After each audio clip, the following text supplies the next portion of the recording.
검색 광고를 부르는 가장 흔한 다른 이름은 키워드 광고 또는 키워드 검색 광고입니다. 광고가 노출되는 조건이 첫째, 광고주가 특정 키워드를 계정 내에 등록하고 둘째, 그 등록된 키워드를 사용자가 검색하는 것이기 때문입니다. 따라서 키워드란 요소는 검색 광고의 가장 본질적인 개념이라고 할 수 있습니다. 오늘은 이 키워드를 어떻게 찾는지, 업계 용어로는 키워드를 개발하는 방법에 대해 알아보겠습니다. 키워드의 개발은 검색 광고에서 대단히 중요하기 때문에 이 영상은 기본과 실전 두 개의 영상으로 나뉘어 제작됩니다. 오늘은 기본편입니다. 구독과 좋아요를 누르시고 곧 올라올 다음 영상과 이어서 보시기 바랍니다.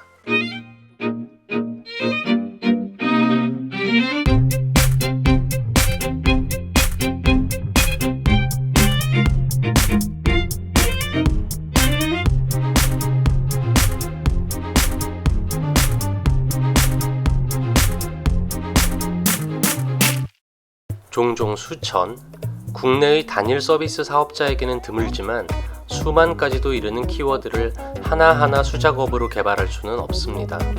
우리 내부에서 원하는 키워드만 해도 매우 광범위할 뿐 아니라 검색 사용자들 입장에서의 키워드를 짐작한다는 것은 상당히 어렵기 때문입니다. 키워드의 개발을 도와주기 위해 검색 엔진들은 키워드 도구를 제공합니다.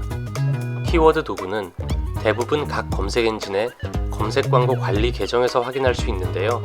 관련된 키워드뿐 아니라 기기, 지역, 연령, 성 등 검색 엔진에 따라 조금씩 다르지만 키워드와 관련된 다양한 정보를 제공합니다.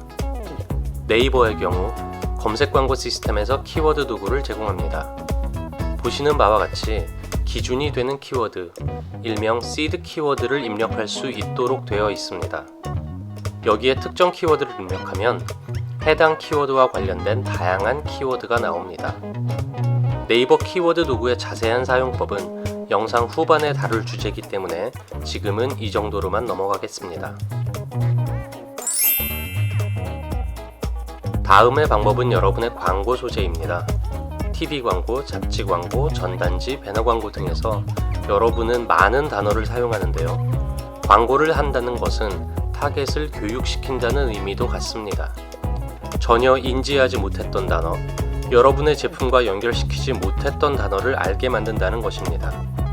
검색이 온라인 활동의 기본이 된 지금, 안다는 것의 다음 단계는 검색이라는 행동입니다.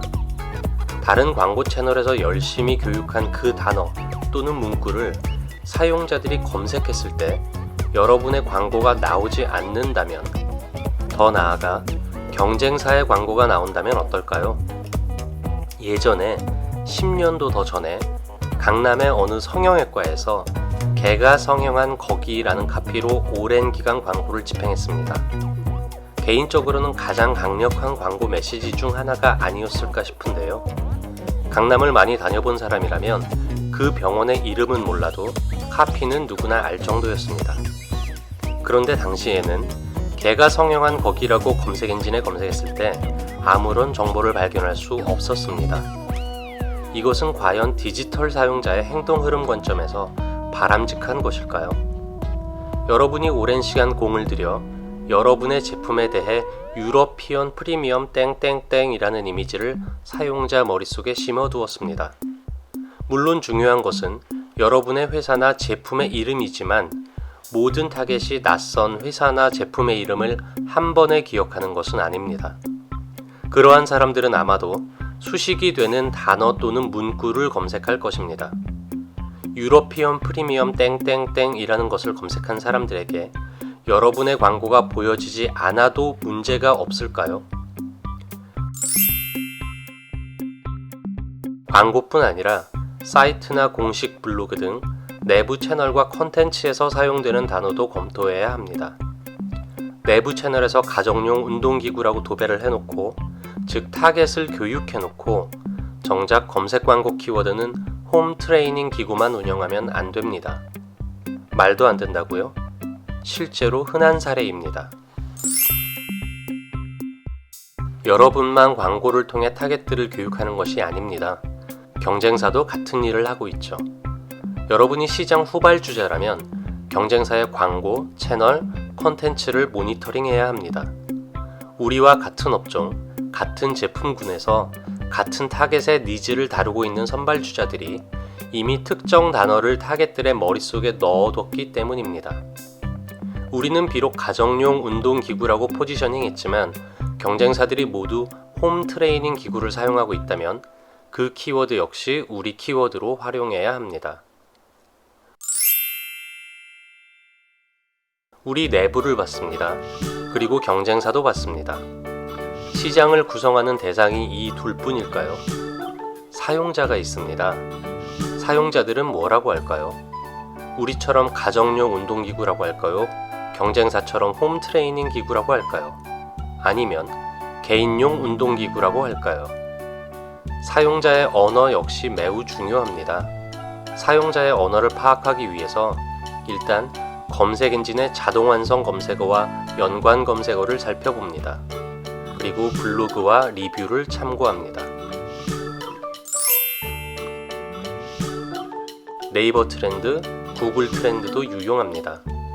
주제와 관련되어서 지금 현재 사람들의 관심사를 보여줍니다. 마지막은 웹사이트 유입 데이터입니다. 구글 어널리틱스와 같은 분석 도구를 이용하면 자연 검색을 통해 유입된 키워드를 알 수 있습니다. 블로그를 운영하고 있다면 블로그에서도 유입 키워드 정보를 제공합니다. 유입이 발생했다는 것은 사람들이 그 키워드를 사용하고 있다는 의미입니다. 해당 키워드로 검색해 봤을 때 자연 검색 영역에서 경쟁이 많거나 우리가 상위에 노출되고 있지 않고 해당 키워드의 유입이 충분히 유의미하다고 생각되면 이 자연 검색 유입 키워드도 광고를 위한 키워드 리스트에 포함해야 합니다. 나머지는 열심히 노력하면 되는 부분이니 키워드 도구의 사용을 간단하게 살펴보겠습니다. 네이버 검색 광고 시스템에 접속하면 상단에 도구 메뉴가 있습니다. 도구에 들어가서 키워드 도구를 클릭합니다. 왼쪽 상단에 시드 키워드를 입력하는 칸이 있습니다. 여기에 키워드를 넣습니다. 예시를 위해 유튜브 강의를 넣어보겠습니다. 아래에 유튜브 강의를 포함해서 굉장히 많은 추천 키워드가 나옵니다. 일단 여기서 끝입니다. 이 리스트를 다운로드하면 됩니다. 시드 키워드 입력한 옆에는 옵션들이 있습니다. 한번 업종에서 교육을 선택해 보겠습니다. 조금 전과는 약간 다른 키워드 추천이 나옵니다. 옵션 적용 전에는 구독자 늘리기가 있었지만 지금은 없어졌습니다. 교육 관련 키워드로 한번 필터링 되었기 때문입니다. 특정 단어로 필터링 할 수도 있습니다. 유튜브라는 단어가 포함된 추천만 보고 싶다면 포함 키워드로 유튜브를 넣으면 되고 구독자 관련 단어를 빼고 싶다면 제외의 구독자를 설정하면 됩니다. 나중에 엑셀 작업이 귀찮다 싶으면 노출수 0보다 큼을 선택하면 됩니다. 아래 리스트에서 키워드를 클릭해 봅니다. 그러면 지난 12개월의 검색수 추이 그리고 성, 연령별 검색 비중이 나옵니다. 여기에서 여러분이 얻어갈 인사이트는 대단히 중요합니다. 먼저 월별 추이를 봅니다. 3월에 갑자기 검색량이 튀었죠. 왜 그럴까요? 코로나입니다. 집에 있는 시간이 많아지고 유튜브에 대한 관심이 높아지면서 나도 한번 해볼까? 이렇게 생각하게 된 것입니다. 머릿속에 떠오르면 검색을 한다고 말씀드렸습니다. 월별 추이에서 더 살펴볼 중요한 것들이 많이 있는데요. 그것들은 실전편에서 다루겠습니다. 남성과 여성의 비중은 비슷합니다. 그런데 남성은 여성보다 데스크탑의 비중이 더 높습니다. 연령으로 보면 30대와 40대가 절반 이상으로 단연 많습니다. 30대 이상에서 검색량이 높은 경우 남성의 데스크탑 사용률이 상대적으로 높은 경우가 많습니다. 기기별 사용률이 50대 50이라고 나오면 일반적인 검색 사용 패턴을 고려할 때 데스크탑의 비중이 상당히 높은 편입니다. 왜냐하면 아직은 남성의 사회활동 인구가 더 많기 때문입니다. 직장에서 데스크탑을 이용해서 검색을 하는 것이죠. 반면 30대 주부가 관심을 가질 만한 키워드는 모바일의 비중이 압도적으로 높은 경우가 많습니다. 유튜브 강의를 봤으면 그 바로 아래 유튜브 학과도 한번 보겠습니다. 성별 데이터 외에는 완전히 다른 패턴을 보입니다. 일단 겨울철에 검색량이 확 오릅니다. 11월까지는 매우 낮았고요. 학과 때문입니다. 진학을 실제 행동으로 옮길 그 타이밍에만 관심을 가질 만한 키워드입니다. 연령으로도 볼까요? 10대 모바일의 비중이 37%입니다. 학과 때문이죠. 10대가 메인 타겟이다 보니 모바일의 비중이 높습니다. 같은 키워드지만 학부형에 해당하는 40대에서는 데스크탑 검색 비율이 더 높습니다. 유튜브 강의와 유튜브 학과는 비슷해 보이고 둘 다 연관 키워드에서 추천된 키워드지만 이렇게 살펴보니 두 단어를 찾는 사람이 원하는 것이 완전히 다릅니다. 여러분이 유튜브 사용법이라는 책을 홍보하고 싶다면 유튜브 학과를 운영 키워드로 하시겠습니까? 더 할 얘기가 많지만 지금은 키워드 도구의 활용에만 집중하도록 하겠습니다. 각 키워드들 옆에는 추가라는 버튼이 있습니다. 한번 눌러보니 오른쪽 선택한 키워드에 해당 키워드가 나타납니다.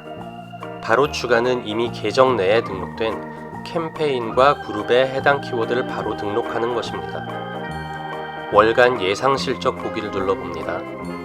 여기에서는 입찰가에 따른 예상 실적을 살펴볼 수 있습니다. 아래 예상 실적을 보니 조금 전 화면에서 본 것과 노출과 클릭에서 큰 차이가 납니다. 네, 140원으로는 이 키워드들은 정상적으로 노출되기 어렵다라는 얘기입니다.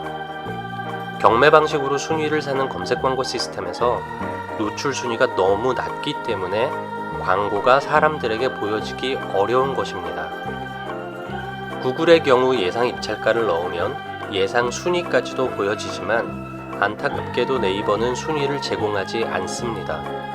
순위를 짐작할 수 있는 변칙적인 방법이 있지만 오늘은 다루지 않겠습니다. 제가 이걸 어떻게 활용하는지 말씀드리겠습니다. 저는 1순위 실적, 즉 최대 비용과 최대 성과를 보기 위해 사용합니다. 왼쪽 상단 입찰가에 시스템에서 허용 가능한 최대 범위인 10만원을 넣습니다. 한번 클릭할 때마다 나는 최대 10만원을 낼 용의가 있다 라는 의미입니다. 미친 짓이죠? 클릭 10번만 해도 100만원이 나갈 수 있습니다. 즉, 클릭당 입찰가 10만원은 아무도 하지 않을 것이다. 따라서 최대 10만원은 1순위 고정 운영 실적이라고 가정한다 라는 것입니다. 10만원을 넣고 조회하니 아래 결과가 나옵니다. 실제 운영을 하면 예상과 상당히 다르게 나오지만 일단 여러분이 이 5개의 키워드만을 운영한다고 했을 때 월 최대 400만원이면 운영이 가능하겠구나 라고 짐작할 수 있습니다. 네이버 키워드 도구의 가장 큰 문제점은 한 번에 5개의 시드 키워드만을 넣을 수 있다는 것입니다. 공식 대행사들은 한 번에 다수의 키워드를 벌크로 조회할 수 있습니다. 하지만 이 영상을 보는 대부분의 분들은 대행사 직원이 아닌 독립적으로 광고를 운영하는 개인 사업자 또는 회사의 담당자라고 생각합니다. 결국 우리는 100개의 시드 키워드가 있다면 20번의 이 귀찮은 조회 작업을 반복해야 한다는 얘기입니다. 20개의 각기 다른 키워드 조회 데이터를 엑셀로 다운받아서 묶고 검토하고 중복을 제거하는 일은 별도입니다. 구글의 검색 점유율이 많이 높아졌다고는 하지만 여전히 우리나라는 네이버입니다. 네이버가 조금 더 보편 다수의 사용자들에게 편의적인 서비스를 제공하기 바랍니다. 오늘은 간단하게 키워드를 어떻게 찾아내는지에 대한 방법과 키워드 도구의 사용을 살펴봤고요. 이어지는 영상에서 키워드를 어떻게 정리할지, 주의할 점은 무엇인지 등 자세하고 유용한 실전 정보들을 다루겠습니다. 구독과 좋아요 그리고 도와주시는 김에 공유까지 부탁드립니다. 다시 한번 그리고 미리 감사드립니다.